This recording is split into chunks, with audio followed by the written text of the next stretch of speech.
معاشمان یەکمانە گرتووە معاش ئەگەر لێبڕینیشی نەبێ ئەیکا بە 50 خۆپیشاندان و ناڕەزایەتی موچەخۆران لە سنووری پارێزگای سلێمانی دەستی پێکردەوە. لاگەڵ دەستپێکردنەوەی دەوام بەشێک لە مامۆستایان و فەرمانبەرانی فەرمانگا جیاوازەکان دەستیاندایە مانگرتن و بایکۆتی دەوامیان ڕاگەیاند. وەک خۆیان باسییان لێوە کرد هۆکاری مانگرتنیان بۆ خراپی دۆخی دارایی و پێنەدانی موچەکانیانە لە کاتی خۆیدا. ئێمە بۆ هاتووینەتە دەرەوە داوای موچەمان ئەکەین، داوای حەقی خۆمان ئەکەین.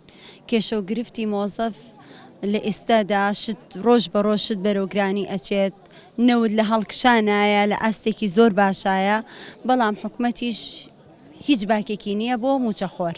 ئەم حکومەتە هەتاکەی کەڕوڵاڵە هەتاکەی بێدەنگە لە ئاست موچەخۆردا داوا ئەەکەین حەقی خۆمان باتێ بەس داوای حەقی خۆمانەکەین، داوای ئەوە ناکەین کە نەوتمان باتێ و بەبیرە نەوتەکانیان شەریکمان کات.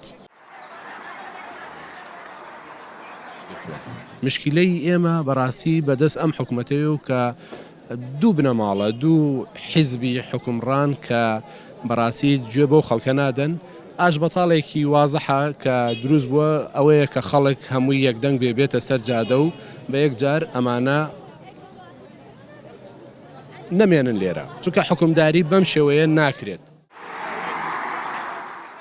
لە سنووری پارێزگای سلێمانی بەهۆی نەبوونی پارە لە بانکەکاندا چەندین گرفت سەری هەڵداوە. لاگەڵ ئەوەی ئەمڕۆ زۆربەی فەرمانبەران بایکۆتی دەوامیان کرد، هاوکات کارمەندانی تەندروستیش هۆشداریاندایە حکومەتی هەرێم و لە ئەگەری جێبەجێنەکردنی داواکاریەکانیان دەرگای نەخۆشخانەکاندا دەخەن. هاوکات ڕایانگەاند دەوامی باش یەکسانە بە موچەی باش. تەندروستی مادەم لە جەبهەی ڕوبەڕووبوونەوەی کۆرۆنادایە و ئەم هەموو قوربانی هەیە و ئەم بارودۆخە هەیە دەبێ موچەی لە 30 ڕۆژارێک دوانەکەوێت. و بۆ ئەوەندەی کە ئێمە هەستمان پێکردووە گەر وا بڕوە چوارشەمەش موچەمان بۆ خەرج بکەن لەوانەیە بۆ مانگی داهاتوو جارێکە 40 ڕۆژ و 50 ڕۆژ موچەکانمان دوا بکە ئەگەر حکومەت بەم خەمسا دەبێ. بە دڵنیای پێتانەڵێم ئێمە بەڵێنی ئەومان نەدەنێ کە موچەکانمان لە کاتی خۆیان پێ بدرێ ئێمە لە موقیفەکانی خۆمان بەردەوامە بین. و بۆ هەموو لایەک موچەی باش دەوامی باش، موچەی خراپ دەوامی خراپ.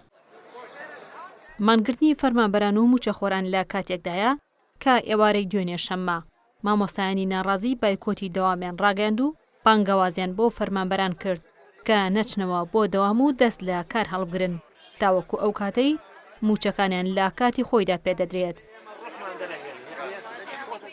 مانگرتن و ناڕزایەتی موچەخۆران لە کاتێکدایە هەفتەی ڕابردوو سەرۆکی حکومەت هاتە بەردەم ڕاگەاندنەکان و بەڕوونی خراپی دۆخی دارایی و ئابووری حکومەتی بۆ خەڵکی هەرێمی کوردستان ئاشکرا کرد.